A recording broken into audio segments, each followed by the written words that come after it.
No vamos a regresar al modelo neoliberal.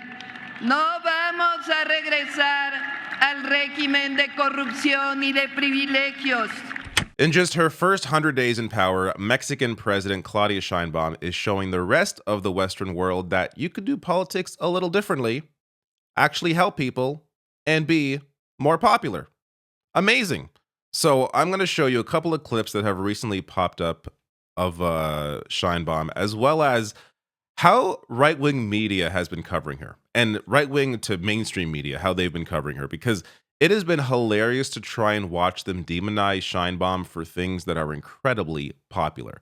So I'll get to that, as well as her amazing approval rating that has only increased over her first 100 days. So first I want to get to this clip that went viral last week a little bit. These are comments that are clearly mocking Donald Trump. Check this out. Obviamente el Golfo de México es reconocido el nombre por Naciones Unidas, un organismo de Naciones Unidas, pero el siguiente, ¿por qué no le llamamos América Mexicana? Se oye bonito, ¿no? ¿Verdad que sí? Desde 1607, la Constitución de Apatzingán era de América Mexicana. Entonces, vamos a llamarle América Mexicana. So in response to Donald Trump floating the idea out there that the Gulf of Mexico should be renamed to the Gulf of America, Sheinbaum goes out there and says, why don't we call America Mexican America? And she makes a good point there from a historical perspective. But she also responded to Trump's pitch to slap 25% tariffs on Mexican imports, warning that if the new U.S. administration imposes tariffs on Mexico, her administration will respond with similar measures. She said any sort of tax was, quote, not acceptable and would cause inflation and job losses for the U.S. and Mexico. Now, I also got to share these comments. These came out, or at least I saw this today. Her comments on neoliberalism. Now, this is not translated in the video, so I may as well just, I'll link to the video, but I'll read over it here as I play a bit of this video. Sheinbaum says, quote, we will not return to the neoliberal model. We will not return to the regime of privileges and corruption. We say, for the good of all, first the poor. Sheinbaum, once again, showcasing how she stands out from the rest. And the rest, I'm talking in terms of North America and the UK, how she stands out from people like Biden, Trump, Trudeau, Harper, Pierre Poilievre, potentially the next prime minister in Canada, Keir Starmer, and then, Liz Truss, Boris Johnson, Sunak. I'm missing somebody here. the four conservatives in the UK who were all prime minister at some point. Standing out from all of these people because they are all neoliberals. Yes, of course, there are differences between people like, Trump and Trudeau or whatever. But when it comes down to it, when it comes to economic policy, when it comes to the idea of privatization, when it comes to the idea of handing the keys over to corporations, all of those leaders are incredibly similar. Sheinbaum is sticking out from the pack and continuing the legacy of Obrador in Mexico by giving the power back to the people. Now, I want to show you how right-wing media this is, right-wing, it's really mainstream media. This is not, the Daily Wire or anything here, but the National Post in Canada is a mainstream paper. Anyone that knows anything understands it's a right-wing paper, but it's a mainstream paper. So their coverage of Sheinbaum, which shortly after she became the president here, saying, beneath the surface, Mexico's Claudia Sheinbaum is a typical left-wing politician. Now, it was so fun reading this because it is hilarious to see what they point to try and criticize her. She's been critical of fiscal conservatism and neoliberal economic policies for most of her career. Quote, for me, being from the left has to do with guaranteeing the minimum rights to all residents, she told the AP last year. In that sense, it is shrinking the great inequalities, reducing poverty by building up the big rights, and at the same time strengthening democracy. We are supposed to dislike this, apparently, according to the framing of this piece. Education, healthcare, housing, jobs, and wages are all areas she said she would focus on as president. She also supports the passage of Obrador's Plan C, which is composed of 18 constitutional reforms, including establishing a minimum wage above the rate of inflation, social programs elevated to constitutional status, and electing judges by popular vote.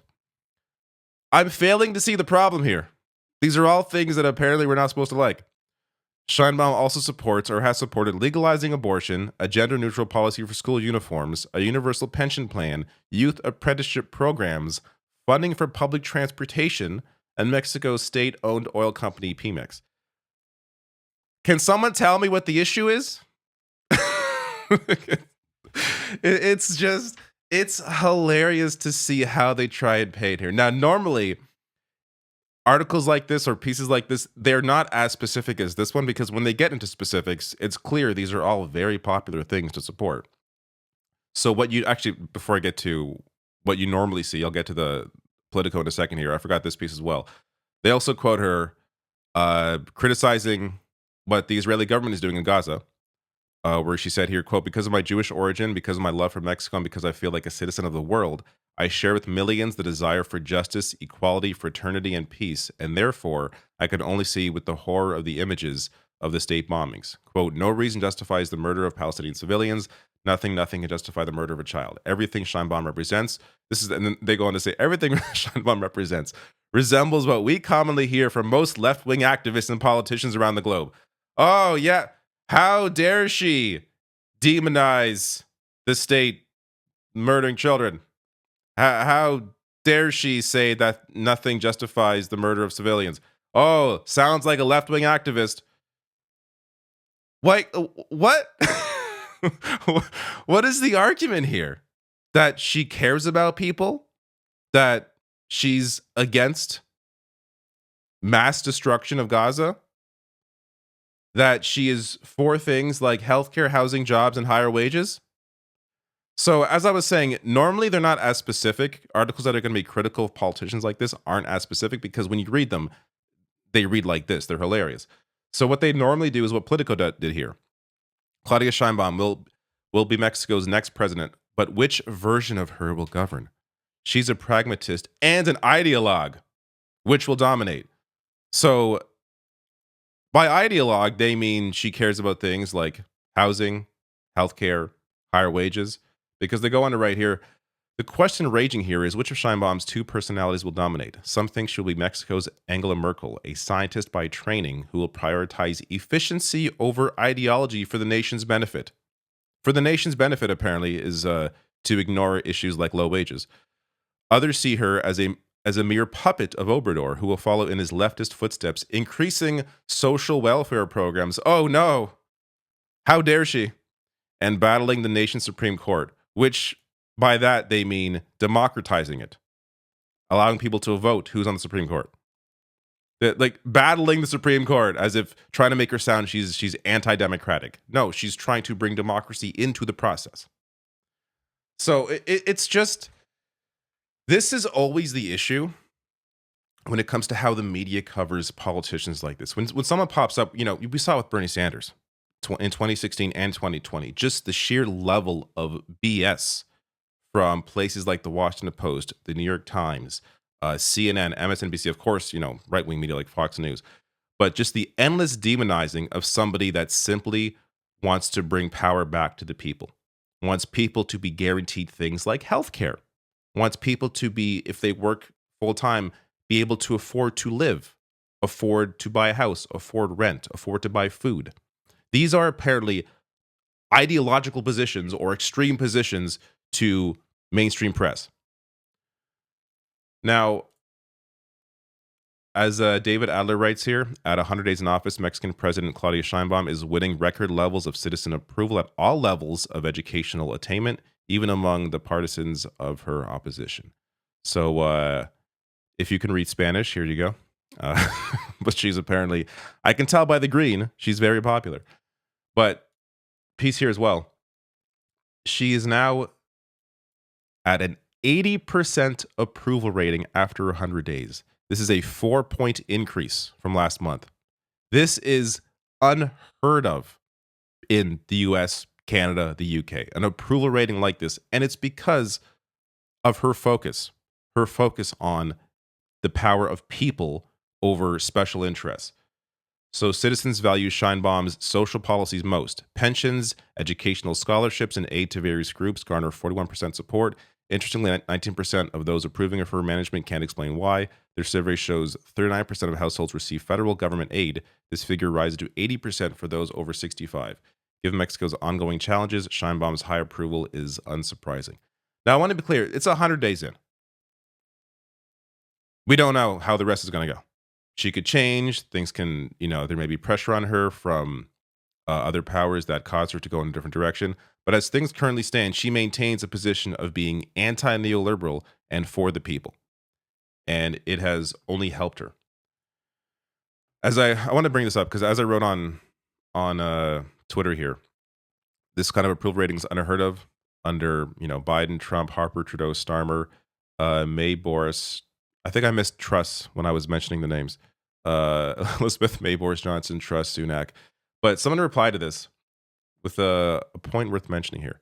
Jose said, politically and culturally, Mexico is a different animal. I've lived there. All parties run on rights for the underprivileged and a strong social safety net. That's what makes them popular. In the US, you're a communist. We love having the freedom, quote unquote, to get screwed by the system. This is so true. The way that people are conditioned to believe that freedom is the freedom for corporations to F you over. That is what has gone on in the US, in Canada, in the UK over decades.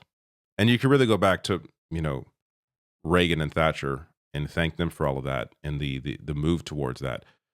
But this has been the freedom that people have been given. It's not actual freedom in their lives in terms of freedom to not worry about, the cost of healthcare, freedom to not worry about having to pay rent, but it's been the freedom for corporations to screw you. That's neoliberalism. So I do think there is an issue with the, as mentioned there, culturally an issue with people being unable to separate those things. Maybe seeing a Bernie Sanders and thinking he's extreme when really clearly he is not. So there's definitely a cultural barrier there, but the bigger barrier there is media and dominant media and how it covers people like Sheinbaum, like a Bernie Sanders, people that want to actually deliver power back to the people. That is an issue now, but I think it's going to be less and less of an issue as media is, completely disjointed. A lot of it is online. People get, whether it's extreme ideas from places like Facebook, but they also get information that is actually accurate and speaks to the needs of people as well from places like YouTube or elsewhere. So there is more of an opportunity, I think, to grow awareness around the real path forward and helping people understand the similarities between someone like a Biden and a Trump or a Trudeau and a Harper when it comes to economic policy, and opening people's eyes up to maybe understanding that there is another path forward that doesn't have to go down this corporate aligned politics.